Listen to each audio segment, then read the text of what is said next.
Welcome to the breakdown of Star Wars Ahsoka Episode 2.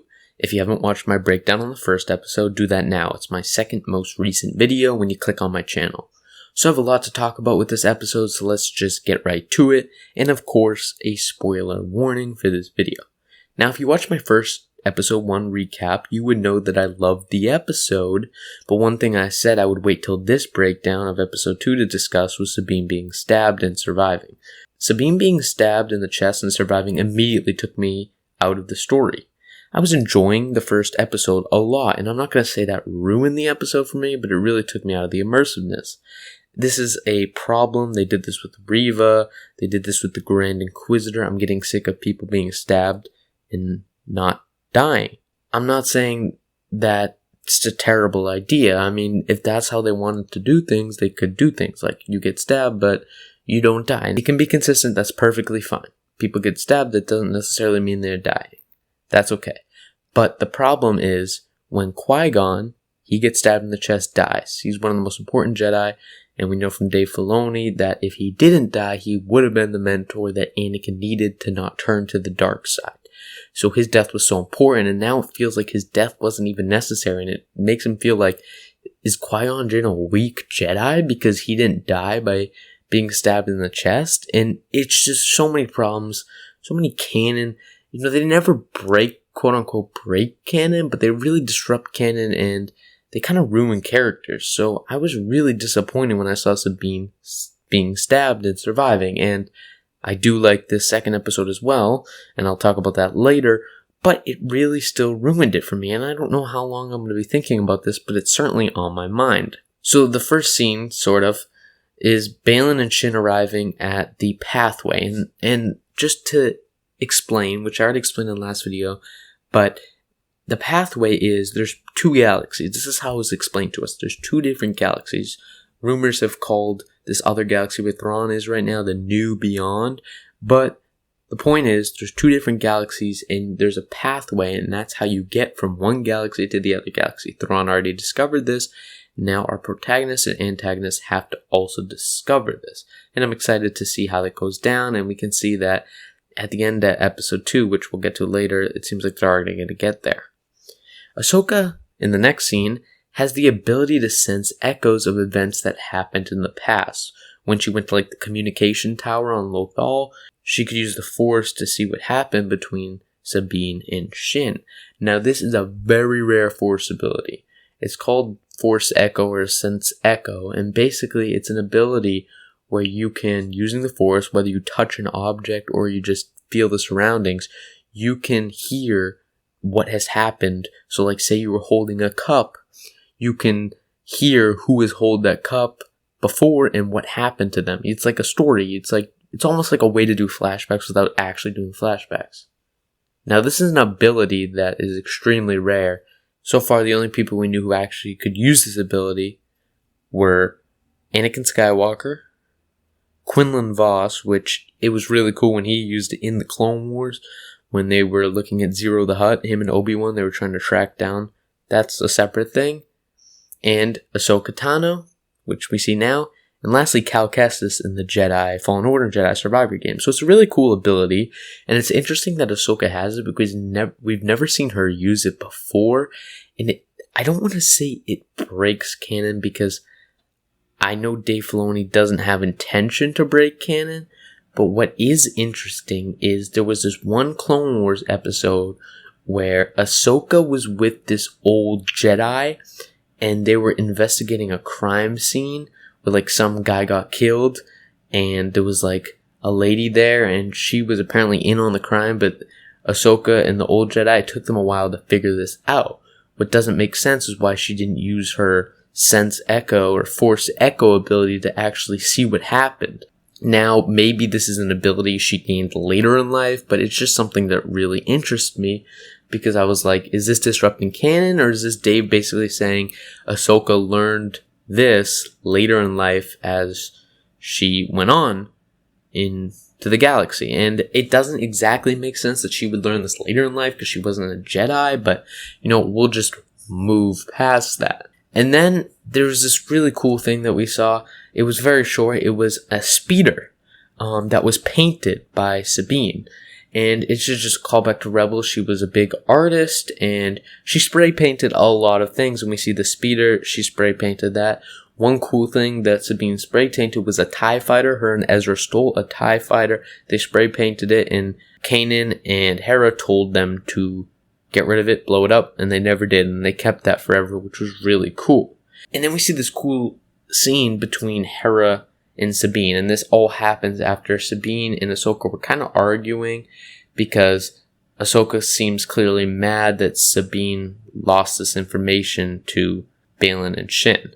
And Hera and Sabine have this cool dynamic. It's almost like a mother-daughter relationship. They seem really close, and they were really close in Rebels, and I think they portrayed that correctly. I did say this in my last breakdown, but the music was amazing. It keeps getting better. I mentioned it in the first one, and I just wanted to mention it again because the music is top-notch, and it's beating out all the other Disney shows music-wise. Now we go to the next scene where we see Morgan Elsbeth using her magic, and this is where she has the ball and she's like moving it around and she's moving the map in her hands, and this is with all her Night Sister powers that we learned about last episode to find how she can get to Thrawn. Her character, I really like it because it seems mysterious, with Sith like Darth Vader. When we first saw him in A New Hope, we just knew he was a bad guy, right? But Thrawn is probably the first exception to the Sith rule where he's more interesting, and this also applies to Morgan Elsbeth as she's very interesting, very mysterious, very dark, and I really like that. We then see Ahsoka and Hera on Corellia, and it sort of seems like the New Republic isn't as good as you may think. When they first get there, it seems like there might be some corruption and darkness as this guy's not really willing to take them into the base, and it seems like something might be off, and we might see more of that in the end of the episode. Ahsoka and Hera have a conversation, and it's really deep because Ahsoka was being challenged by Hera, as Hera was basically saying, Sabine needs you, Ahsoka. And Ahsoka was like, well, whatever, she's not ready. And Hera was challenging her on those takes, and I like that because I know that Hera's very smart. We saw 4 seasons of her, and I do want to see Hera be smart in this show. I don't want her to be sidelined, and even though, it's not about her, it's about Ahsoka, I still want her to be prominent in the show, and I really like that dynamic in the conversation. And one interesting thing about these conversations is the majority of the conversations in episode 1 were just about moving the plot forward. And I guess that's kind of fun because it's episode 1, and I really like it that it set up the future of the season, but the characters, they weren't talking about themselves, they weren't talking about their feelings, they just kind of set things up. One of the best things that Star Wars Attack of the Clones did was a lot of characters would just sit down and talk about how they felt. And it really adds value to the characters, and I really like those types of scenes. And this happened a little bit where Sabine was having a conversation with Yoang, the droid, Ahsoka's droid, the lightsaber droid, and she just expressed how she didn't feel like she was wanted, and I like that because I've never seen the side of Sabine. She trained with Kanan a little bit, but I didn't think she would be neglected sort of by Ahsoka, and I honestly didn't think Ahsoka would neglect Sabine. In the first episode, she said she might have had the right reasons to leave Sabine, but it led to the wrong consequences. And you can clearly see that Sabine was deeply affected by being left by Ahsoka. Now, this corruption in the New Republic I was talking about earlier with the odd scene about the shipyard guy not wanting to let Ahsoka in, epically paid off as we got to see it's basically an Imperial shipyard hiding as a New Republic shipyard. I think this kind of was explored in The Mandalorian Season 3 where there was that separatist guy with all those droids and there was big corruption there, but this is basically the same thing. It's just way cooler because The Mandalorian was kind of filler and it kind of sucked. Then we see our first appearance of Chopper. Really excited. I love that droid and I can't believe I missed him, but I really missed him. We see this lightsaber fight between Ahsoka and this human with a red lightsaber, and it's different from Baylan and Shin who have these orange lightsabers, which Dave said was intentional. So this guy has a red lightsaber, and he kind of gives off Kylo Ren vibes. He seems very well trained in lightsaber combat, and he has an Inquisitor lightsaber. So I'm really interested on his character the most out of the villains. Well, not the most, but I am interested to see who he is and his backstory. I hope he's not just another Order 66 survivor. Hera flies trying to chase this Imperial thing to put a tracker on. She dodges a bunch of bullets, and this is clearly there to show that she's a great pilot, which we all know.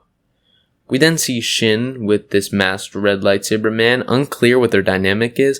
I don't know if this is sort of when Plagueis and Palpatine were master and apprentice, they had Darth Maul as like an assassin, and Palpatine was kind of mentoring him to be his own apprentice while being apprenticed to Plagueis. I know that sounds a little confusing, but you know how it's a rule of two.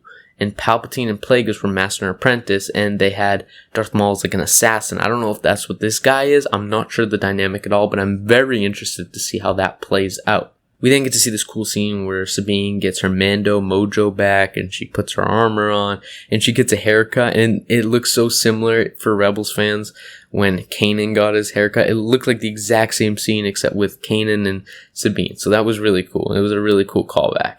And then my favorite scene, which is basically the last scene, is when Sabine is looking at the wall art, and then Ahsoka comes in and is like, basically they're going off on their adventure to find Ezra. And what was really interesting about that is it seems like that was the live action scene of the Rebels season 4 finale. So the post-credit scene in Rebels season 4, Sabine was looking at the wall art of, Kanan, Hera, her, Ezra, Zeb. Where's Zeb, by the way? We haven't seen Zeb at all. And Ahsoka comes in to go find Ezra. And Dave hadn't said if that happened before the Ahsoka show or after the Ahsoka show. He never confirmed. But it kind of seems like it's in the middle of the Ahsoka show. They didn't say the same lines, but I think you're supposed to basically infer that takes place in the Ahsoka show. And then the final scene is Morgan on this ship, and I think this is the ship that's going to get Thrawn, and she's talking about Thrawn, blah, blah, blah, Thrawn. And, she's asking Baylan about Ahsoka. And this is really interesting because with their whole orange lightsabers is like, are they true Sith? Because we know Baylan used to be a Jedi. So are these people true Sith? And it seems not. With the orange lightsabers, and Baylan seems kind of sympathetic to Ahsoka. He basically said it's a shame if she were to die, which was totally contrary to his whole character, because he came in, killed a bunch of Republic officers, and he just seems like Sith. He doesn't seem like a Jedi sympathizer at all. And then randomly at the end, he just says it's a shame if another Force user dies, which is interesting. But that's basically the whole episode. So here's my final thoughts and predictions. Again, I can't really get over Sabine being stabbed in the stomach and surviving. I do find it odd that there was a droid still in the communication tower when Ahsoka went in, when I'm pretty sure Baylan Shin knew it had important data in its memory. It seems to be too convenient. Even though Baylan Shin and the Kylo Ren looking dude are new, I do think the antagonists are more interesting than the protagonists. I'm surprised Morgan Elsbeth will be traveling to Thrawn so early in the show. Rumors said that the other galaxy, the New Beyond, would be happening in the second half of the show, like episode 4 or 5, but it seems like we might see Thrawn as early as episode 3.